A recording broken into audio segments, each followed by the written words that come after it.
I'm a female in my 50s now, so grew up predominantly in the 80s. Living in Sydney, I had mom, dad, and my two younger sisters. On the occasions my parents decided to go out, we had family to look after us. By the time I was 12, my parents decided it was time to trust me to finally be able to babysit my sisters. The story occurred on the very first time I babysat them. My parents had decided to go out for movies and dinner on a Saturday night. They found a midnight screening of one of their favorite movies from their childhood, so knew they wouldn't be home till 1 or 2 a.m. At around 11 p.m., we were still staying up late, together, lights off, watching TV, having fun, when we heard somewhat of a rustling in our front yard. Easily putting down to wind or a cat, I didn't worry too much.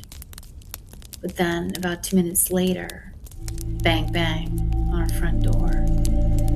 Loud, way louder than it should be for a normal friendly visitor. Three of us were terrified. We became a bit more collected, but still silent, and turned the TV off.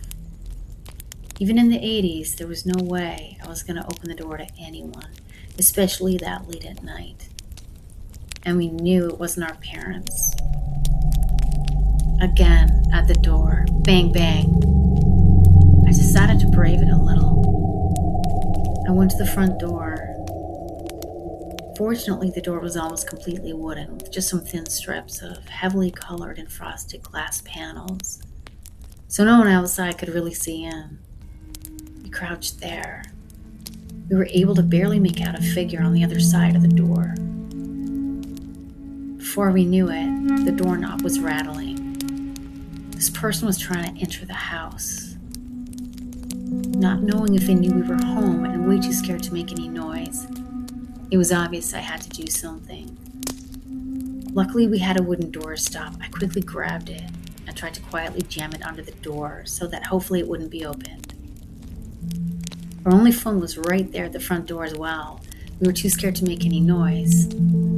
So I ushered my sisters upstairs to my parents' room. We just huddled. I knew we couldn't see the front stoop from our parents' window, but I didn't have any blinds, just heavy curtains. We were able to see the front yard. I couldn't resist not looking. My sisters, of course, feeling the same way, ended up slowly putting our heads up under the curtains, so we didn't have to pull them all the way open. We were able to look out to the front yard. What happened next had fueled our nightmares for life. We saw this old man. His eyes were dead focused right on us from the second we looked out, like he knew exactly where we were in the house, waiting to catch our gaze. He had the most menacing, scowling face. We saw he was holding something, a brown paper bag.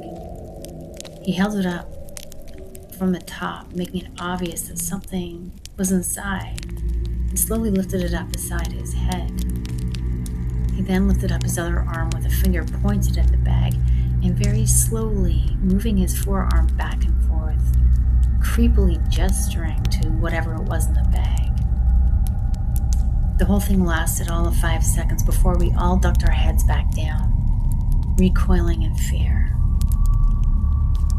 I stood up about a minute later and moved to the very edge of the window, praying I may see more without him seeing me through the chink of the side of the curtain. I could just see enough, and I knew he was gone. My sisters and I huddled together, scared for ages on the floor of the bedroom. And I don't remember much else that night except my parents coming home and us in hysterics, telling them what happened. I think my dad made a police report, but that was about it. That man was never to be seen by us again. I have and will forever be desperate to know who he was and what he wanted with us and what the hell was in that paper bag.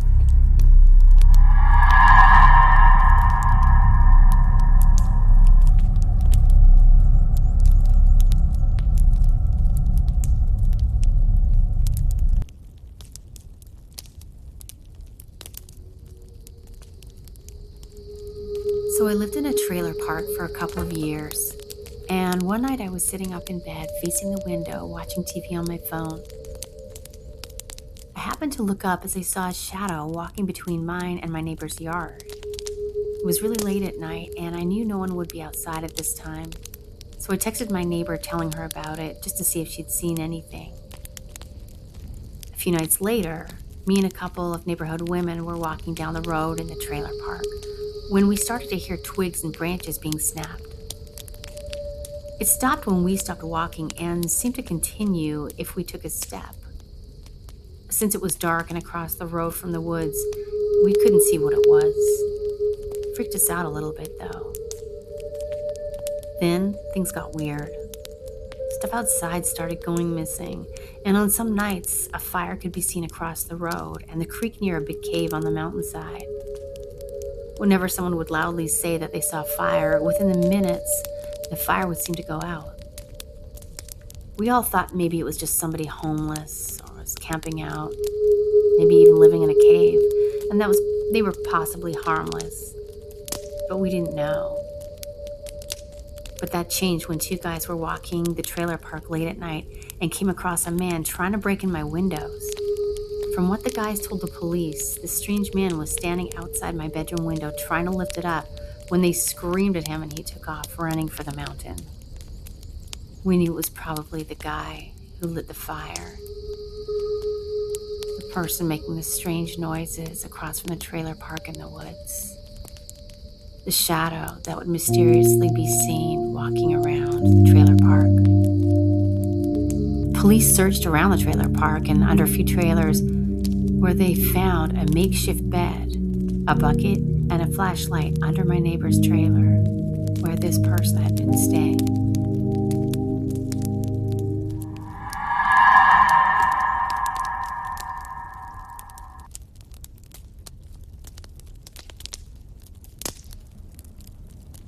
My little sister Zoe is 13 now. I really love her, and I think I might owe her my life. I was 7 years old when she was born. I was so excited to finally have a baby sister. At first, I was jealous at all the attention she was getting from our parents, and I didn't pay much attention to her. Sometimes I was even downright mean to her. However, all that changed on the day I realized that my little sister had a special talent. We were sitting on the couch one day just watching TV when Zoe suddenly said, "Daddy isn't coming home." I was confused. "What did you say?" I asked. "Daddy isn't coming home," she repeated.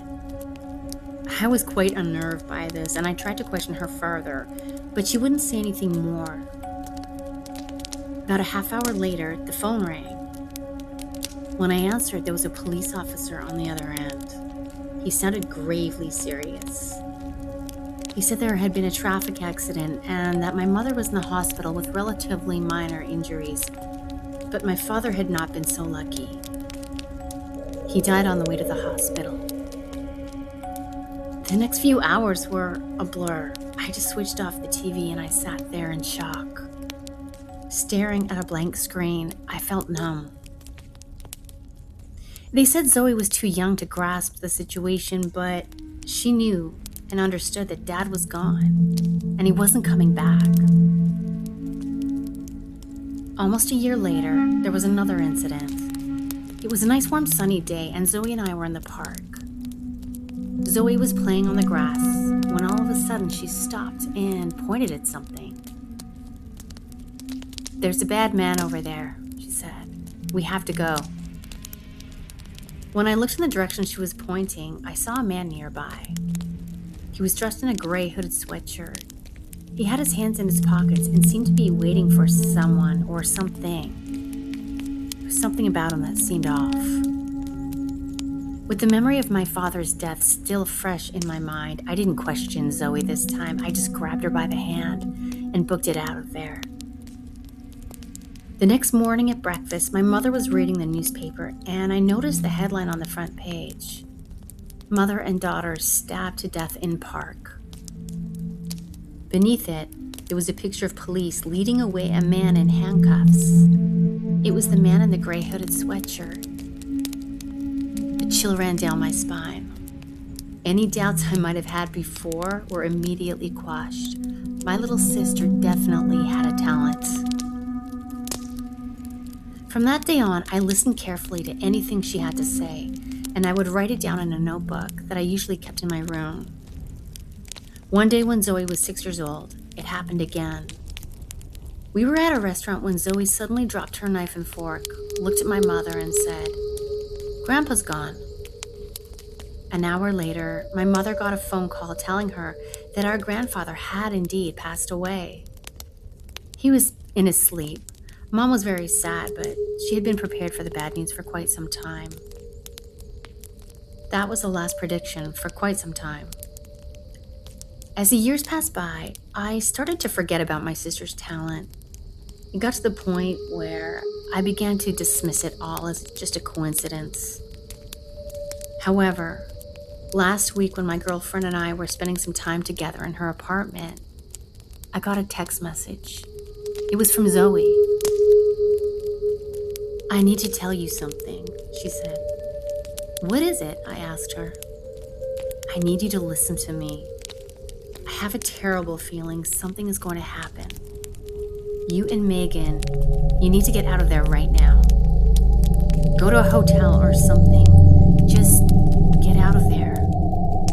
"Why?" I asked her. "What's going on?" "Zoe."